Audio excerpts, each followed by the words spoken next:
All right. Well, it's time for the main event of the evening, the non-sanctioned, apparently, cage match between Swerve Strickland and Hangnail Page. And Swerve had something. And we said that. He's got something. The people were starting to like him. And then, as soon as they really liked him, they stuck Page in this thing and delayed Swerve getting the belt until the people didn't like Swerve as much anymore. And then, when they put the belt on him, they beat the fuck out of him and left him laying like the next 3 weeks in a row. And then they stuck Page back in this thing. Page is an albatross. He is an anchor around everybody's neck. If he's involved, it's going to be bad.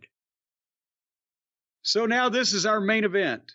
And as I said, Swerve had something.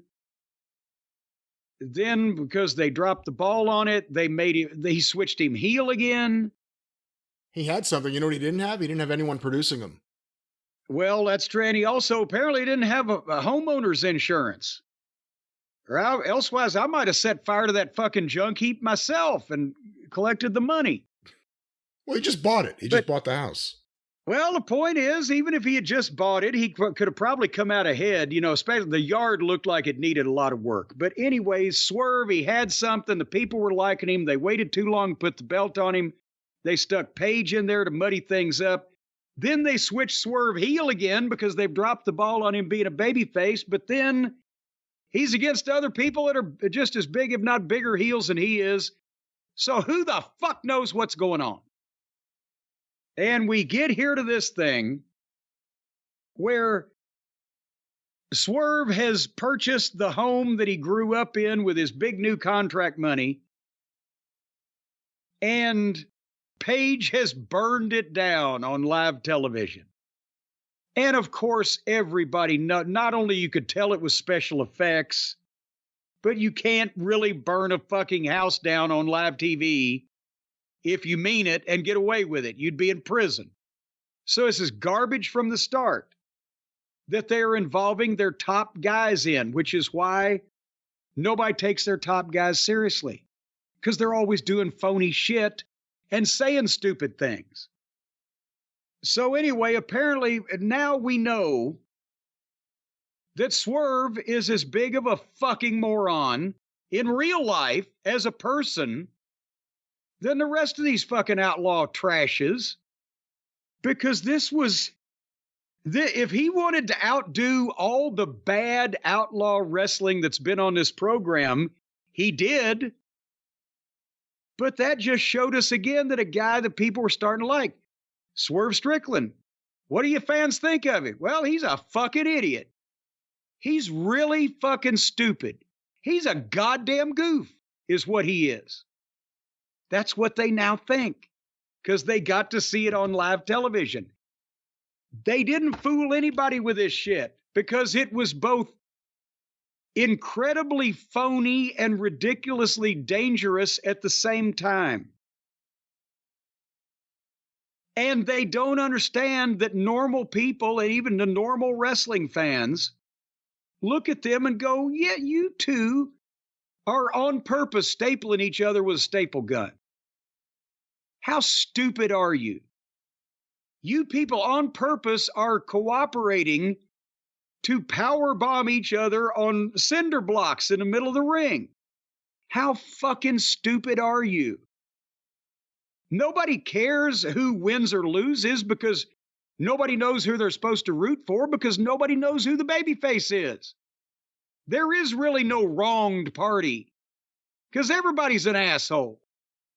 So they're just looking at bumps, and they're look at these two stupid motherfuckers taking these goddamn stupid fucking bumps to kill themselves in this phony fucking bullshit wrestling match. What sense does that make?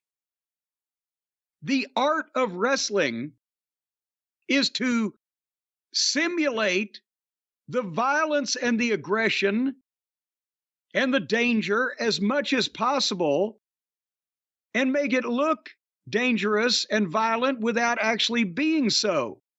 Not really hurt yourself, but make it look like you're not, so that the people think that not only is it bullshit in the way of a work, but it's bullshit in the way of you're not even hurting yourself.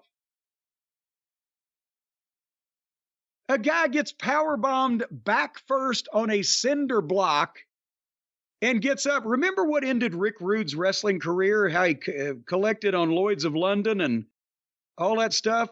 Yeah, it was that move in Japan where his back, the small of his back, hit the edge of the stage they were on, right? Yes, the ring was on a raised platform. Sting cross-bodied him when they went down the edge of the platform, hit Rude's small of his back, and ended his career. This stupid motherfucker, Swerve Strickland, got power bombed on a cinder block on the small of his back. Here's another, and by the way, the reason why they had all this garbage in the ring was because before the cage lowered, they jump-started and got in a fight, and Nana slid in a table and chairs and some kind of toolbox and all this other stuff before the cage lowered, and the bell rang to start the match.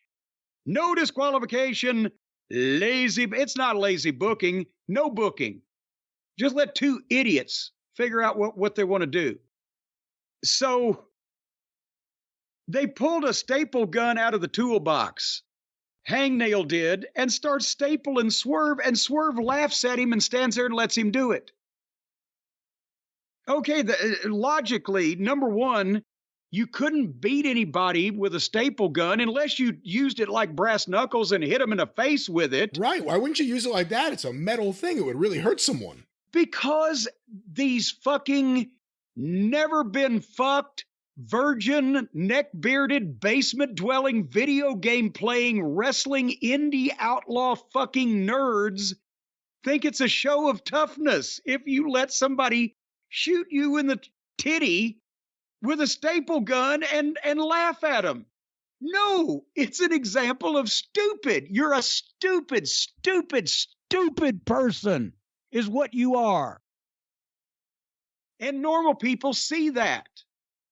I'll repeat what I said earlier. Stupid, stupid, stupid. I'm right up on the mic now so you can hear me. Stupid. I can hear stupid. you. You're stupid people.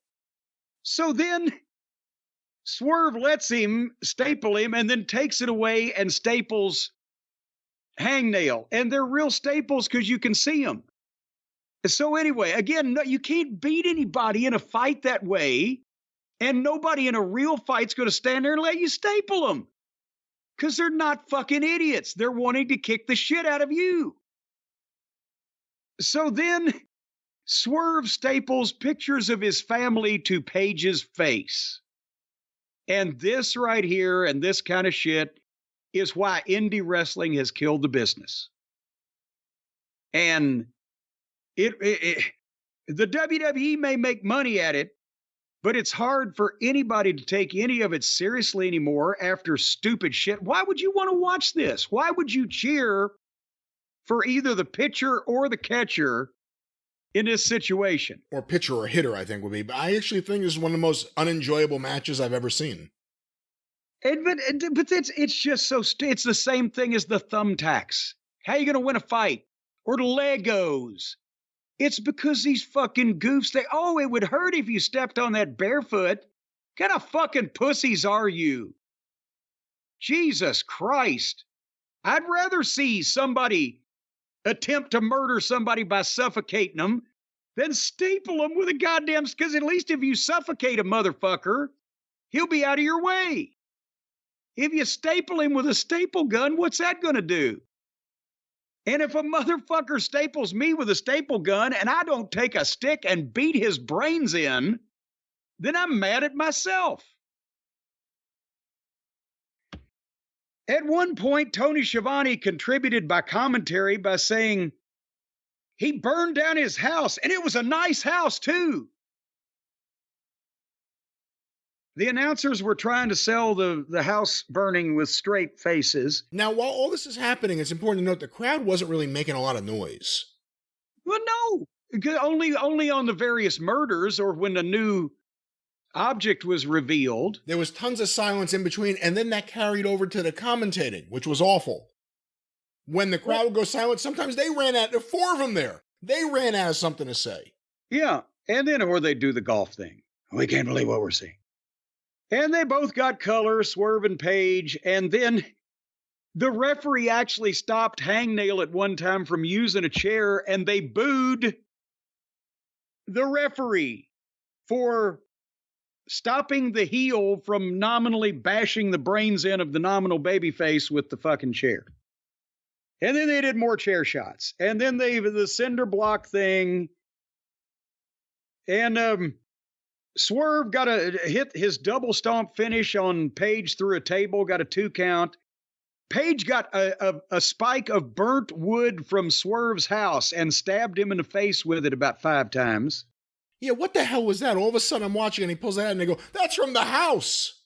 What? Well, it had to be because it was a spike, a wooden spike that had been partially burned. So where else? That's the only burned piece of wood in the world is from Swerve's house.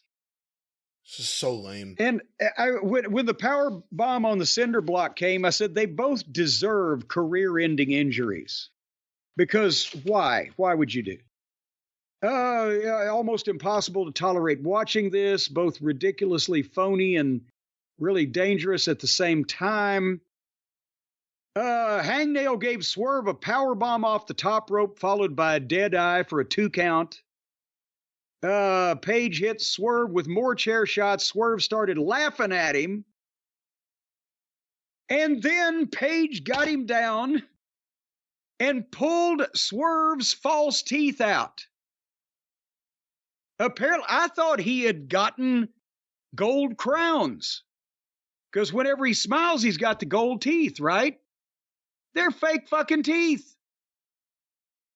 He pulled them out and I thought they were going to do the Eddie Graham Boris Malenko thing because you saw him laying on the goddamn mat. I thought Page was going to stomp him. Right? They sold out Florida for 2 years in the 60s when Graham stomped Malenko's fucking teeth. But no, he took the teeth out so that he could go back to the toolkit or wherever they were getting this shit. And he got a hypodermic needle and came and he's taken the top off. And I'm thinking, my God, the really basement dwelling Ring of Honor fans back about 15 years ago got pissed at me when I had the Kings of Wrestling beat the Briscoe brothers with ether. And now they pulled out the old hypodermic. You know, they did that on ICW television one time.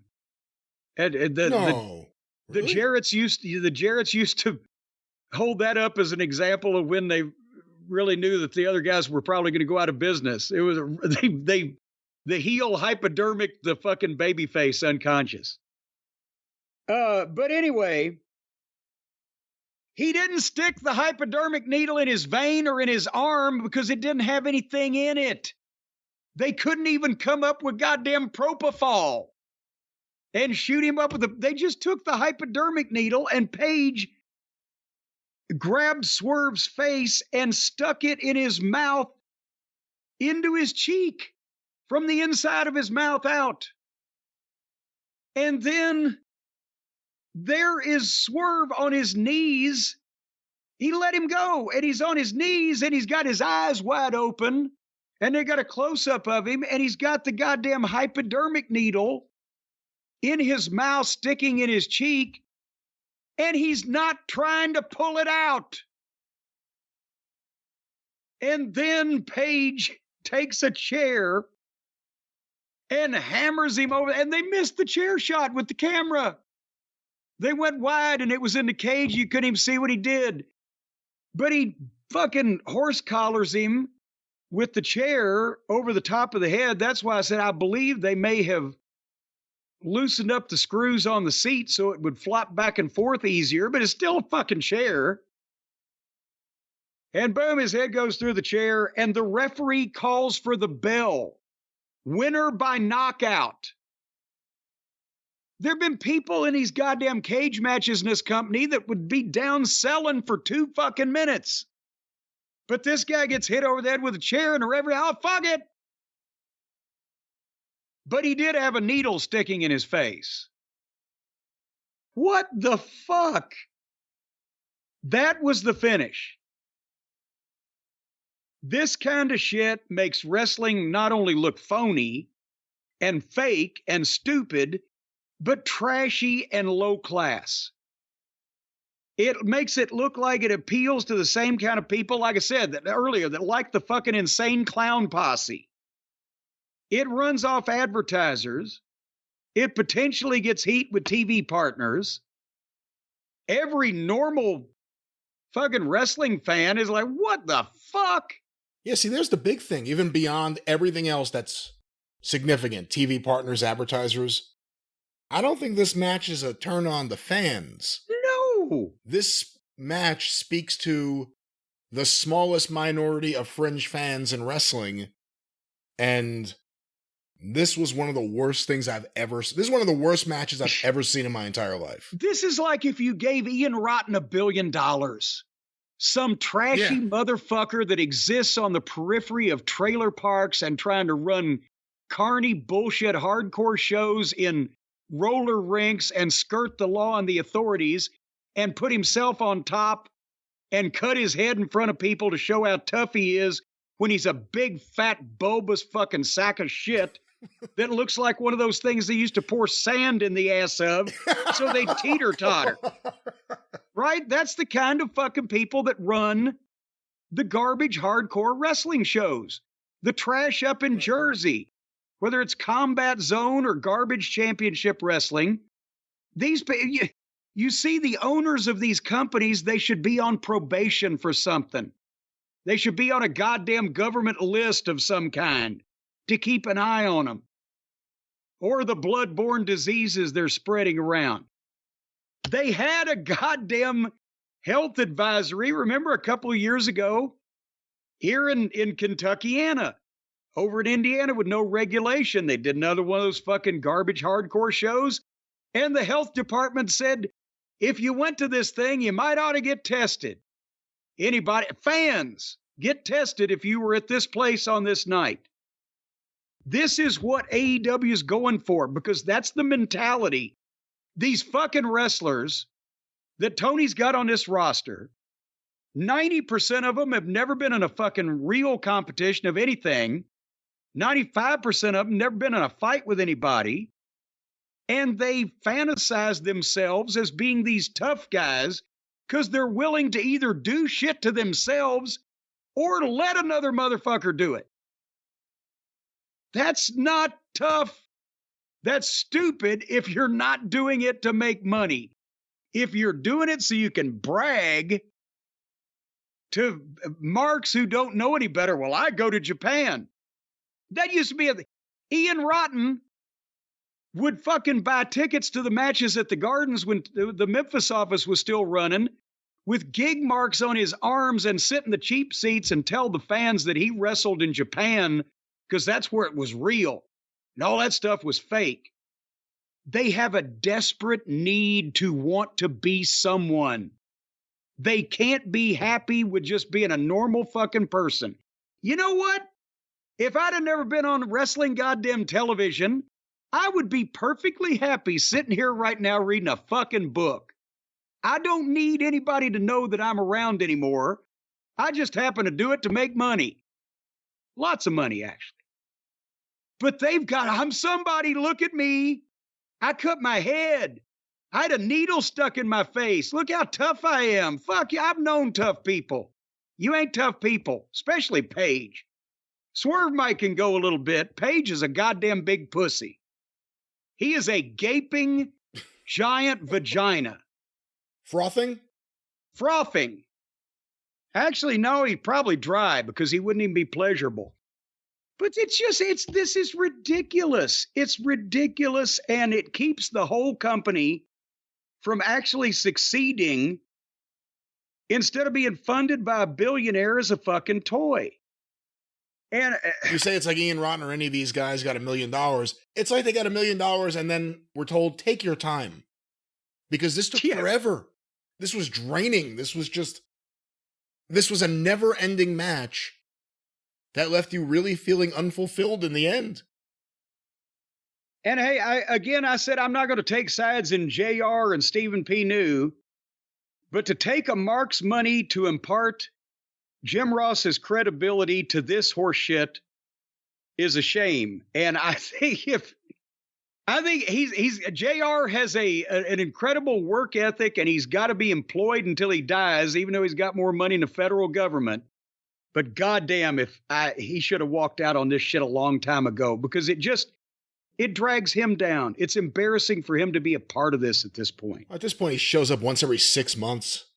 Well, yeah, but boy, he could have showed up at another night instead of this one, because his voice will be on the tape of this fiasco, this fucking abortion, for forever. See, I get the idea of wanting Jim Ross to do the big matches, but you can't tell me he wouldn't have been better served calling MJF's match, even Ospreay's, even though he can't do the moves, because, who can keep up with all these moves? Just to add some storytelling or something there. They used him in those end matches. And at the end of both matches, he was like disgusted. He was like, that's the worst thing I've ever seen. We shouldn't justify this. You can't even tell what's real, what isn't. He did it after the fucking Bryan Danielson murder attempt, and then he did it again at the main event. But anyway, I applaud his work ethic, but if he had better principles, he'd just fucking stand up and say, you know what? I'm going home. You people all give me fucking gas. This is the goddamn stupidest bunch of shit I've ever seen. Because you know what? I've done that a time or two, and it's cathartic. AEW was turned into everything that we didn't like on WWE TV, and then the worst of everything we would hear about on the indies put together. Yes, because they have unlimited budget, and they have hundreds of people willing to do this shit because they think it's cool. And most weeks they have hundreds of fans willing to pay for tickets. They're driving away everyone. They lost everything they had with Punk in terms of the people that came to the table to check out the product. They drove them away. Then whoever was left after that, they drove a lot more of them away after they aired the video from London. And look at who's filled up the TV time since then. And now think of who's going to fill up the TV time without MJF and without Swerve. With lots of badass Moxley all over the show. As we said earlier, but did we say it here in conjunction with this? Now we hear Swerve is going to take time off too. Well, the fuck? Does anybody go to work there? Well, to be fair, he has to rebuild a home that was burned down recently. No, he just bought he has another home. Because he just bought that home. He couldn't have moved yet. That's true. Yeah. But besides that, Jesus H. Christ, he's going to take time off after a guy sticks a needle in him, crowns him with a chair, and he gets beat. The needle thing is one of the most disgusting and inappropriate things they've probably ever done, and was completely unnecessary. And again, I don't think they expected, or may not even accept, the negative response it's had from so many people. But that's the thing. It was another thing like the thumbtacks and all the other shit. How were you... Like Adam Page drinking Swerve's blood. I mean, these same two guys. But how were you going to beat anyone by doing that? If they, like I said, if the needle had the propofol in it, they'd have shot him up and they'd pass out, die, whatever. Okay. At least there was a goddamn reason for it. But now you're just going to... Before they outlawed them, the circus sideshows that were so much fun, where you had the three-legged cow and the bearded lady and the world's fattest man, and then there's the human pincushion. Watch me. I'm a freak. I'm a geek. I'm the lowest part of human society. I'm on the circus sideshow tent, sticking needles in myself, but look at me. There was no way to win by sticking the needle in it. Just like, look, I'm going to do a freaky thing. And where are the police? And by the way, that's one of those logic things everyone always looked at. There are certain things you could do on a wrestling show, but there are certain things that, if that happened in real life, the cops would be called. Sometimes you get around it because Steve Austin's over, so he could drive a truck into whatever he wants. But still, there's a logic hole there. Moxley almost committed a murder. Why weren't there police there at some point in the next 40 minutes after that match? Taking statements. And then Adam Page, I'm guessing, unless Britt Baker, can lend her license, he doesn't have the ability to just inject people in their mouth without their consent. Multiple crimes on multiple levels. Plus arson. Plus he's still on the streets after lighting the guy's house on fire. That's why I said at the top, this show, specifically the last two matches, are the greatest examples of mark booking ever. These are things I wouldn't have even done with my G.I. Joe Wrestling Federation as a kid. Because it's ridiculous. It's a step too far. I'll burn your house down, and then I'm going to inject you with a mystery object and crown you. It'll be so bad the cameras won't show it. AEW just keeps going down, and they always want to pretend like everything's good and everything's on the way up. It just never gets better. It gets worse and worse and worse, and it's never going to get better because Tony can't book. Tony, without violating any NDA clauses, you want to know why I stopped answering the phone whenever you'd call me 5 fucking years ago? Because I knew how this was going to end up. Because you're a mark, and the people you employ are marks, and the people you listen to are marks, and I have been vindicated in my decision to quit speaking to you about this goddamn absurd bullshit. That's why. And I wish that more people in this business had a little goddamn principle to them and some backbone. And if they'd have done the same thing, maybe you would have goddamn changed your mind and not done this and left it to the potential that somebody with not only the money, but the goddamn knowledge and the willingness to try to do a serious fucking job of this would have come along. Because now AEW is it. The only competitor, the only challenger, the only even alternative to the WWE that most of us are going to get in our lifetimes is this fucking mess of bullshit because you didn't know what you were doing and you couldn't fund something and get people who had experience to fucking run it. You had to take all this on yourself and your little lollipop guild of play friends. And I'm sorry to say, I saw it when I talked to you. I heard it when I talked to you. Because he talked to me like he talks on goddamn the microphone at these media scrums. Because he foolishly believes he understands wrestling. He doesn't understand he's a fringe-minded fan from the message boards. Still hiding on the message boards. So, I mean, that's the reality of it. You could be a big fan, but this is all as good as Shad Khan's money, and that's it. And Tony can't book. He's proven it time and time again. He's incompetent as a booker, and everything's great. Everything's great. Everything they're doing is great. Everyone who comes out of that company says the same thing. Everyone who works in that company who gets on the phone with people like me say the same thing. Tony's the problem. Well, now Tony was the problem, but now they've grown so many other problems that you can't turn this around. They can't. It would take years to not only to retrain the audience to a sane, rational product, but to retrain the wrestlers to be able to perform it. And do you ever get a second chance after people may have tried for the last 5 years to watch this shit and laughed at it and turned back over to the other network? That's why the WWE is announcing an all-time record something every time you turn around.